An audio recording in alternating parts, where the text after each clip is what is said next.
Dual camera setup for today. Testing lang naman nito. Hindi ko pa nga nakakainis lang naman talaga yung audio. Hindi ko ayos. Pero so far medyo kailangan ko lang sigurong i-tweak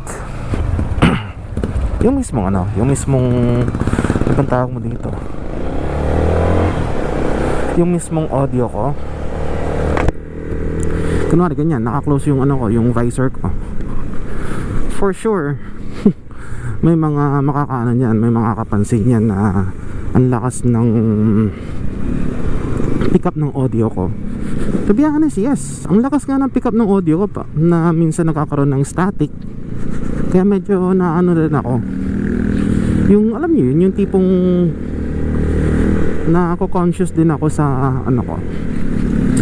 sa possible outcome ko.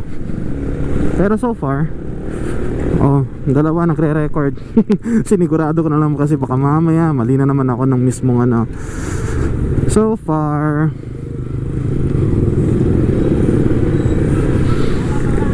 gusto kong malaman kung paano yung pag-edit ng dual camera. Syempre kinailangan ko mag-ride. Kaya quick merienda ride tayo papuntang Quiapo. Yun yung goal ko today. Mga 3 weeks na yata akong hindi nakakapunta ng Quiapo, pero dadaan lang muna tayo saglit. Yun lang naman. So dito na lang tayo mag shortcut.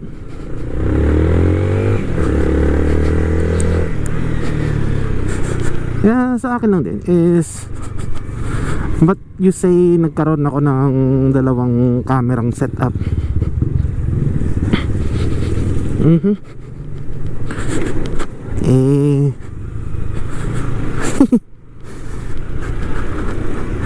Wala naman. Actually bumili ako.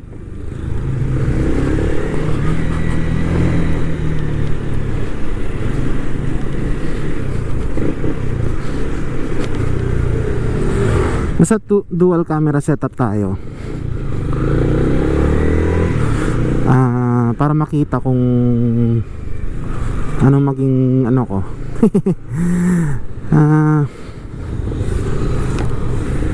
Basta wala naman ako masyadong dyan.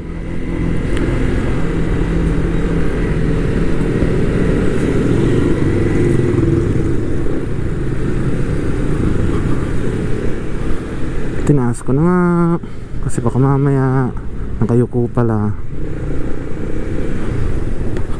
Let's see yung hindi pa naman gano'n tumatikit, pero okay na yan. Nakakapanibago yun, yung nakikita ko yung sarili ko na na drive ng motor. Kasi yung nakikita ko sa secondary camera ko which is ito. Ang nakalagay dyan is yung GoPro Hero 11. Ito is Hero 12 with max lens mode. Kaya magtataka kayo kung bakit iba yung niya. Pero yung mismong resolution nila, yung parang lawak na field of view niya. Pero for sure gagawin ko na nga lang sa kanilang dalawa is 4K 60 frames per second. Yun yung gagawin kong resolution para hindi mag-loss ng ng data. So saan tayo dadaan? Bayani Road or C5? C5? Well, pwedeng Bayani Road, depende sa trip ko. Pero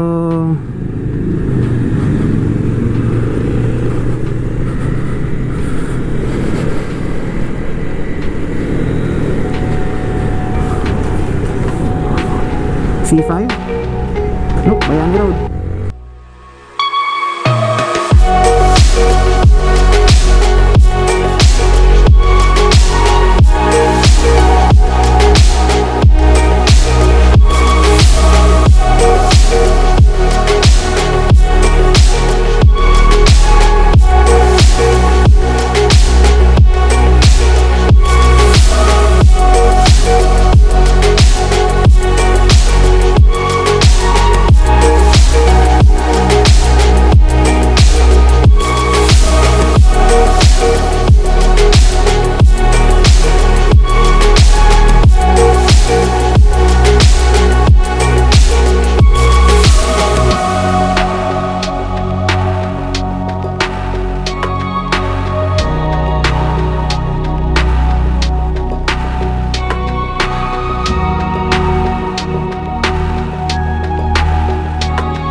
Tropa!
Sige na, no?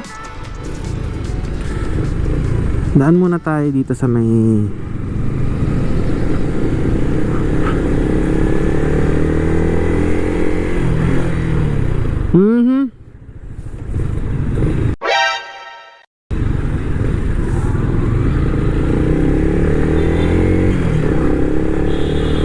kamunti ka na kayo.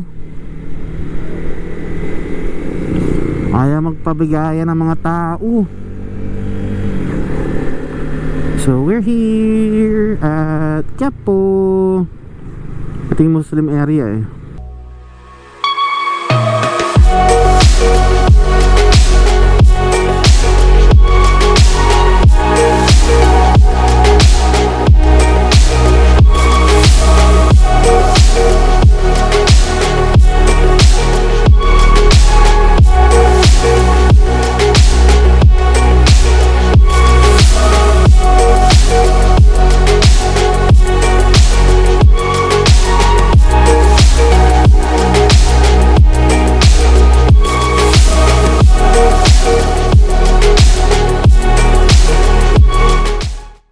Yan kasi sa may gilid ng Quinta Market yung ano eh, yung mismong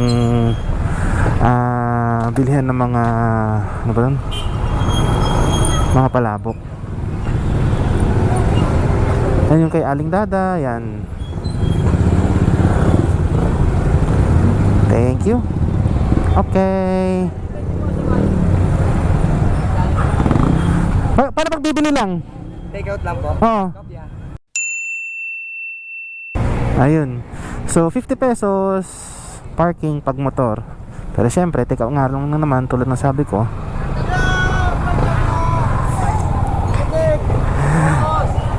So yan, Noy Josie. A few moments later. As usual, Noy and Josie. Dito pa na ako bumibili. Ano? Kaway-kaway. Say bye-bye. Hindi. Sana. Wala, hindi pa ako ganun ka eh. Hindi. Ano lang, tap lang. Yung sabaw nandito. Yung mga noodles nandoon. Sabi sa inyo, quick ride lang eh. Papuntang Quiapo. Kaya ito, binubuksan ko na rin yung sa ano ko. Second cam ko. So parehong daan tayo ulit. Ayala Bridge. Tapos diretso Quirino. Ayala Bridge, labas Quirino, papuntang Osmeña. Boss! Kakain kayo palabok na eh. Sige, salamat. Nakapagpaalam na tayo. Tayo uwi na. Tagig as usual. Excuse me lang. So, yun nga.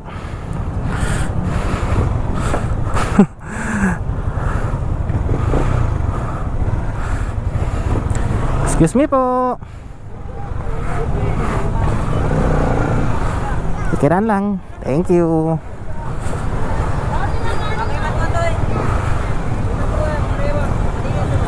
So, as usual na daan natin.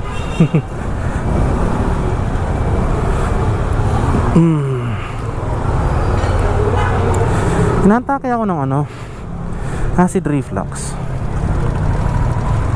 Pero sige lang. Wait lang. It's still recording. Kaya yan na natin tong pagre-record na to. Oh, nako.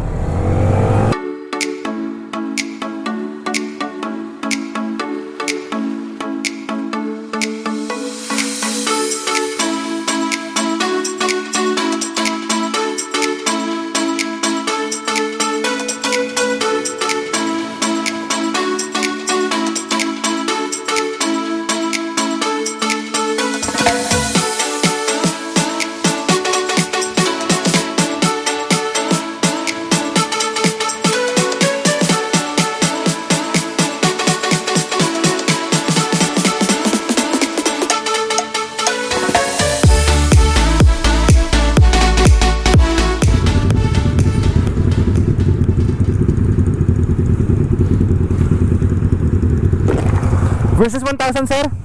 650. Kala ko 1,000 eh. Kaya pa? Doon na po. Papuntang Ross Boulevard. Kung makakiyapo kayo, palabas dito. Kung Quiapo, pagdating na sa LRT, kakanan kayo. Yan, diretso Ross Boulevard sir. Okay lang yan sir. Ako rin nung una eh. Sige po.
So yun, pasingit-singit na lang dito eh.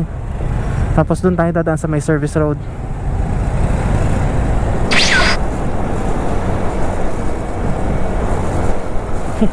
Okay.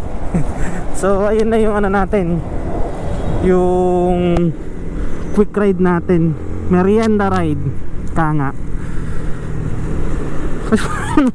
Wala naman akong ibang ginawa kundi mag-ride na papunta ng Quiapo. Naka full gear pa ako. Okay, so since nandito na tayo sa bahay, mamaalam na ako para sa ganun napaano tayo, nakapag-ride tayo kahit malapit-lapit lang. So tulad ng dati, maraming salamat sa inyong pagantabay. Ay nako, ayaw na magbigay ng mga to. So tulad ng dati, salamat sa inyong pagantabay. Nandito na lang ulit. This is Super Mokong's Adventures. Subscribe na lang po sana kayo. Okay, since dito na tayo, magpapahinga na ako. Peace.